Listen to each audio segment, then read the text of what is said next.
Well, what a spread we've got for you today. Well, we've got a French croissant, we've got a British-American continental mix, and raw Japanese sashimi. 3 uber good cars, each with about 250 brake horsepower to play with. So what we're going to do today is to find out if the modern front-driven, front-engined, turbocharged, or rather forced-inducted car is any good at all as compared to something a little bit more traditional like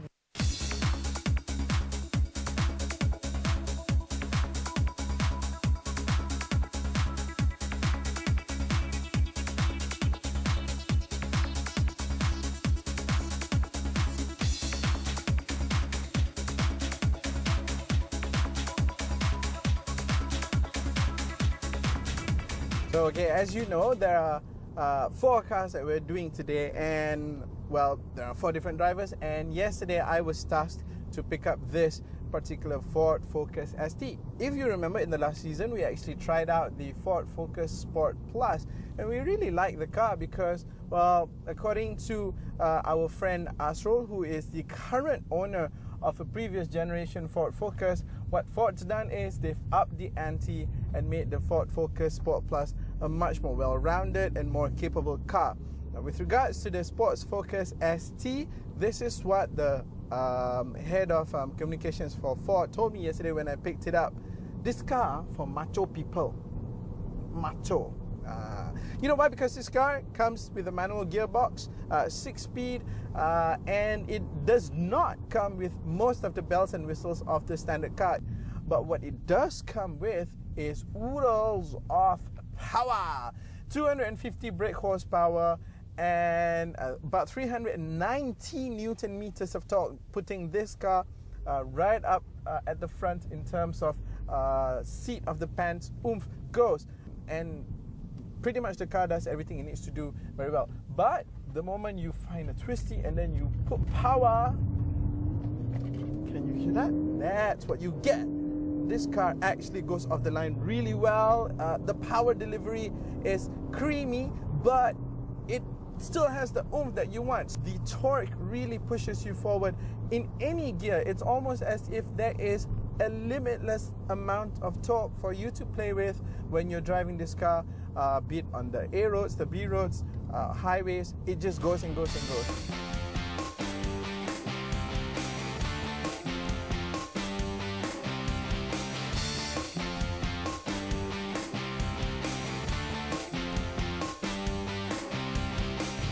Okay, the second car that we're testing today is, well, the current benchmark as far as sub 250 brake horsepower cars go in Malaysia. This is the Renault Megane RS250. This car is started by many enthusiasts out there as the definitive car for driving enthusiasts. The weird thing is that it's not a rear-wheel drive car, and yet driving enthusiasts are giving it a thumbs up. The beauty of this particular car is that, in my opinion, because it only comes in the 2-door variant, you get that extra sense of sportiness, that extra special feeling from your car. But as far as drive is concerned, I don't think I need to say anything more about this car that you don't already know. This car delivers the power, and you can even hear the growl. This car, to me, of the 4, is the best sounding car. So here comes our first bender. So from 4 we drop down to 3rd, and then we drop down to 2nd, and we turn in. It's very precise. It goes exactly where you want it to go, and gear shifts are quick as quick as you can go.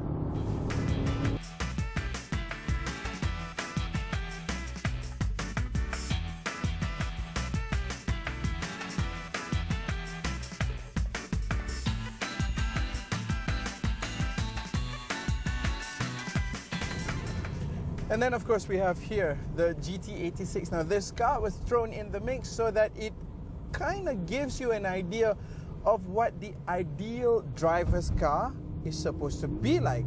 On paper, this is it. I mean, it's naturally aspirated, it's driven on the rear wheels, it's compact, it feels very snug. And on paper, like I said, it's brilliant.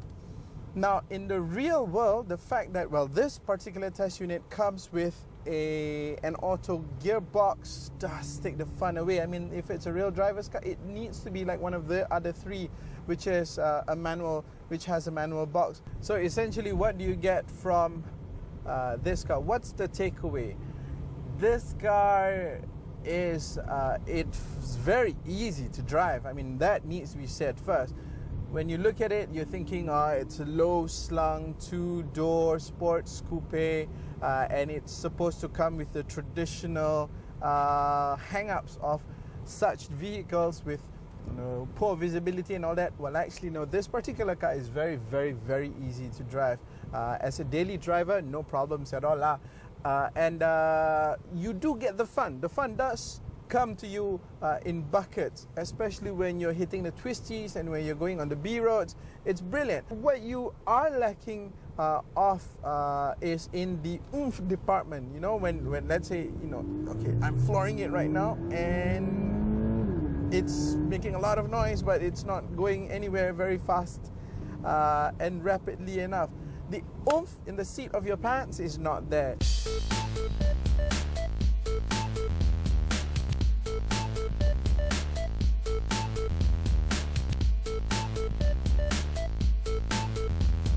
Okay guys, and the third car that we have is the Mazda 3 MPS. Basically, you get the regular Mazda 3, but this one pakai cawat besi lah ya. This one has more power, more oomph, and it's supposed to be the boy racer answer to the guys out there who are fans of the styling cues and the driving comfort of the Mazda 3. Drive, well, this is what the car is all about. You know, when you buy a Mazda 3 over an MPS over a standard Mazda 3, it's all about the drive, right? And unfortunately, you've got the power going on your side. When you take the twisties, you definitely feel that the car actually does flick itself about a little bit.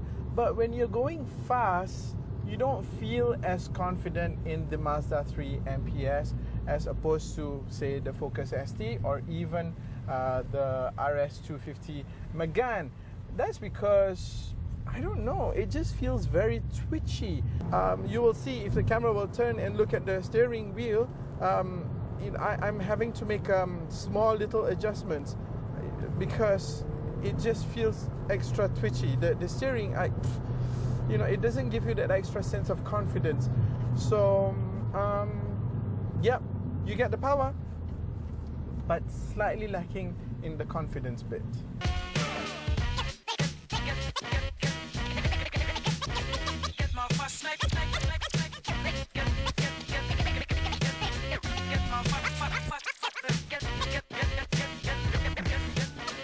Well, there you have it. This Mazda 3, like what my colleague Chimat from Car Magazine says, it's your regular family hatch, but it's been sunweight up. I'll let you decide on what exactly that means. Now, I'm not going to tell you which of these cars are the best. If you want to find out, well, you're going to have to pick up the magazine to see what Car Magazine thinks is the best of the 4 cars that we've tested today. However, we will say this, it really depends on what you're looking for because it's down to so many things. Design, practicality, 4 doors versus 2 doors. It also depends on where you like your cars to come from. You've got Asian cars and also European and American cars. So it really depends on what you want out there. But what we do want to say to you is, well, as far as power to style to affordability goes here in Malaysia, we like each and every single one of them. To find out exactly what these cars can do, pick up this month's issue of Car Magazine. Stay with us on In Gear.